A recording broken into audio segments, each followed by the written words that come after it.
So over the past week, luxury brand reputation is tanking all across social media as Chinese factories and suppliers are finally rising against their billionaire employers. Of all the silliness that has occurred from this tariff situation, this one has to be the funniest and the most justified. Despite being a car channel, I promise you this topic is related. Oh, trust me, I'll get to that. But I cannot believe that this luxury goods sham went on as long as it did. People really thought that their $5,000 bags and $400 shoes weren't just made for pennies on the dime by some 7-year-old in a sweatshop. We've known this for decades, or so I thought. Quote unquote made in Italy luxury handbag might have more ties to Chinese factories than to Tuscany.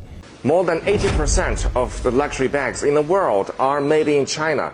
Lululemon sells this jacket for nearly $100, but here it only costs you $6 to $5 with similar fabric and quality. There's nothing a Chinese factory can't make. Brooks Brothers, a premium shirt brand from the States, actually produce most of their products all in China. One of their largest suppliers is actually based in Guangdong in China. And to all the car guys watching her like, surely we wouldn't fall for the same thing. Cars are way harder to produce. There's no way luxury car industry is also a scam like other luxury brands are. I got news for y'all. It already happened to cars. Like, remember all these cars from your favorite childhood video game? Yeah, these are Chinese now. Whether it was the American modern muscle that was Celine and even their supercar, or the chubby-cheeked Gumpert Apollo, or even the British Lotus, all these brands are now owned by China in some sort of way. Heck, even when it comes to normal cars, even Volvo was bought out by China recently. And I hate to say it, but this makes sense because everything is made in China now. It's the manufacturing capital of the world. Like, on paper, bringing back American industry sounds great and all, but we're not gonna do that in a 4-year presidential term, much less 10 years. Like, I love America, right? Despite being Asian, I'm probably more American than most Americans. I grew up in the Midwest, surrounded by nothing but countryside and cornfields. I've had a Mustang, a Corvette Z06, a couple of Harley Davidsons, and a 1911 chambered in the only caliber God intended it to be chambered in. 45 HCP. If Charlie can have a boomstick, so can I, because Georgia's only one state north of Florida. Things are still wild out here. But even all the American stuff I just listed above have several parts still made in China, despite being American brands, except for the 1911. That thing is made all in Arizona. God bless America.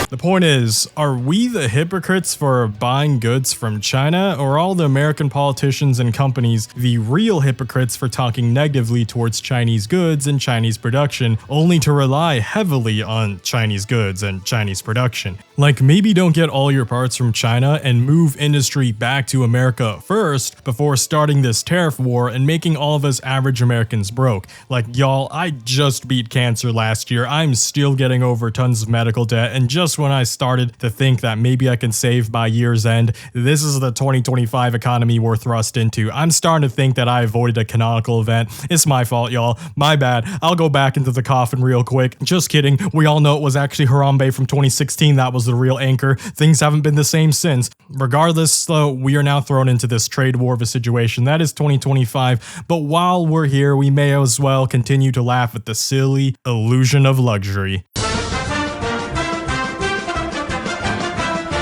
So how did we get fooled by this industry for so long? Well, there's this amazing video from Design Theory where he explores how luxury is all about perception and storytelling. Forget the sweatshops, the factories, or the actual country of origin. If you just jingle the keys long enough in front of most buyers' faces, they will get too distracted to care about those details. Instead, they want mystique, rarity, and feeling part of an exclusive club. It's why most luxury brands have wait lists, lines, and false scarcity by controlling the amount of goods that are displayed at any moment. The harder it is to buy something, the more people will want it. What makes this kind of sad is I feel like this is a very post-social media era. Like, this development is very recent. Like, pre-social media, heck, even go further back, like pre-internet era, Rolex was once a normal watchmaker. Most luxury car brands were either still making reliable, normally priced cars, or just straight up didn't even exist yet. Same thing with most luxury fashion. A lot of them didn't even exist a few decades ago. It's shocking how few people even know that a lot of these brands popped up really just 10, 20 years ago. Like, the reason boomers are so conditioned to hate when young buyers buy something something luxury, it's because the very concept of luxury is still alien to their generation. Half a century ago, it was commonplace to have sellers work to sell the product to the consumer,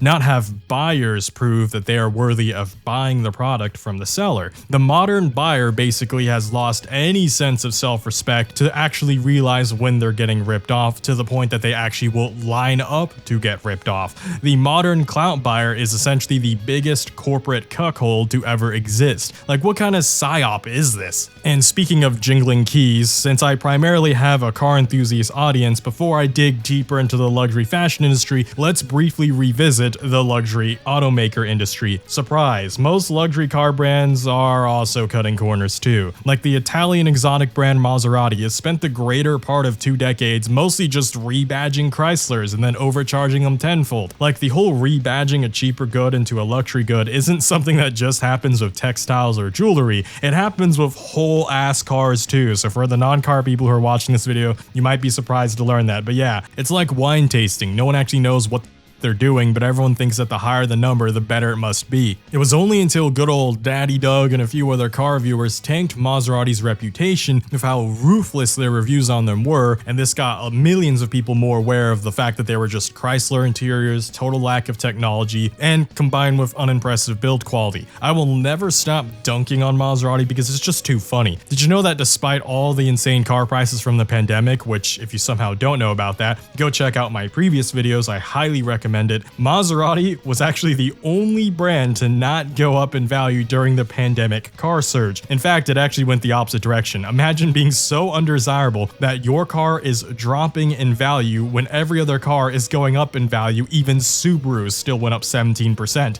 Real rich people hide their wealth and usually wear unbranded stuff. And this brings us back to the meat of this video, the tragedy and hypocrisy behind luxury good purchases. In an effort to look rich, people actually end up becoming poor. The fake rich phenomenon. This has been a thing going on for a couple of years now, especially in the post-pandemic era with all the stimmy checks, combined with the fanboy fanaticism I just told you earlier. This brand fanaticism, by the way, only benefits multi-billionaire corporations at the cost of making the already poor even poorer because they want to pretend that they're rich. I used to be inundated with people buying new bags, shoes, watches, jewelry, and whatnot all over my Instagram timeline, which is why I just stopped using that platform because it just felt so flimsy and fake. Then I came across videos on YouTube where I saw a lot of these people actually expose those Instagrammers and influencers that basically said a lot of them are just buying then returning those products between each of their posts, and that just made way more sense to me. The reality is most people can't afford to keep them, but they want to pretend that they have all of those items, that they're always buying something new each week. They want to flex the best possible life to their followers. In actuality, they are living in shambles. But it gets even sillier. Like, listen to this. There are fake private plane rental services, and it's not even a functioning plane that's just parked in a hangar either. Sometimes it's literally just a set inside of a studio, but it's decorated to look like a private plane on the inside. We are so cooked as a society if people are this desperate to get admiration from strangers online. And after this whole trade war situation, a lot more people are finally starting to learn that most luxury goods are literally from the same exact factories as non-luxury branded items. A lot of sneakerheads are now in shambles as they learned this past week that the rep shoes are literally just the actual real shoe made in the exact same factory of the exact same material. It was just made after business hours and therefore has no serial number on it, so even though it can't be confirmed or traced as a real item, it basically is the exact same quality as it. And the reason this happens is because these workers are underpaid so much that they'll actually make a few extra shoes on the side without their boss knowing, which is why they don't report it and why they don't give it a serial number, because they want to sell it on the black market to actually give more cash to their family that they desperately need, by the way, because like I said, they are literally being paid in pennies. Like, these profit margins a lot of these fashion brands have are completely out of control. They are ruthless. They want to give you as garbage a product as possible without you even noticing it's garbage, and then they pay their workers literal scraps and dirt, all while raking in billions with these 10x, 15x, even 100x profit margins. Like, this is cartoon villainy that actually happens, unfortunately. Like, f it. Buy a replica at this point. Whoopsies. Seriously, do it. At least then you're giving money directly to the factory workers who already made the exact same luxury branded item that you wanted to buy anyways. What's even funnier is the Chinese factories are literally offering to fly people out to directly buy from them instead of the luxury stores who will just mark it up for 20 times the price anyways. They're offering 13% cash back on any purchases from American citizens. Who cares if it's missing the logo or has a knockoff variant of it, or even if it does have a logo and looks exactly the same but it's missing a serial number so we can't confirm it. It's the same thing. We now know it's the exact same quality and it comes from the exact same location. The average person can't tell a replica apart from the real thing anyway. One of the funniest things I've learned as a car enthusiast is that non-car people can't tell the difference between a 3D printed replica Lamborghini and a real Lamborghini. Seriously, rep culture is so out of control these days. It's getting so good that even with whole ass cars, it's got people fooled.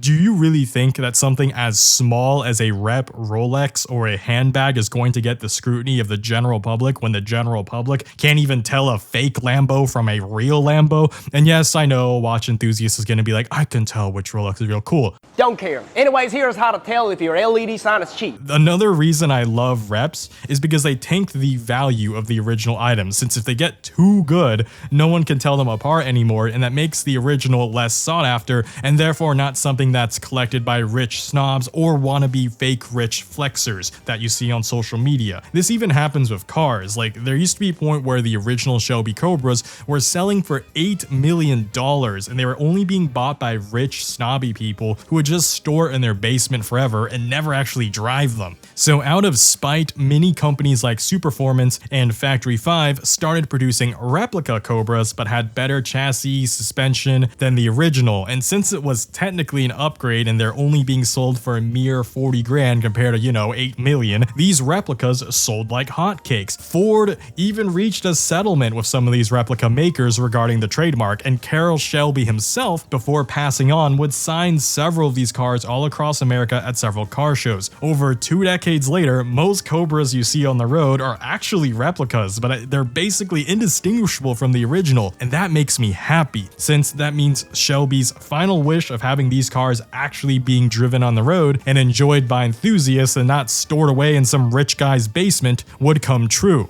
Nowadays, an authentic Shelby Cobra will never fetch $8 million again, or even $1 million. Who cares? The replica is not only identical in appearance, but technologically superior and even has the endorsement of the original creator. There comes a point where the designers of these items may actually be happier to see people enjoying it instead of watching it be auctioned to snobs who won't even appreciate it. I get that people want nice things. I can't single-handedly stop the ever-churning machine that is consumerism. But for the love of God, if you want to buy something, please don't do it to impress strangers online. If you really don't care for brand naming, then I can promise you that there are higher quality goods for cheaper prices from overlooked and established heritage brands any day of the week compared to these trendy fast fashion brands. The beauty of it is, heritage brands are truly timeless, because think of how fast fashion changes. Like, a lot of millennial fashion stores are going bankrupt,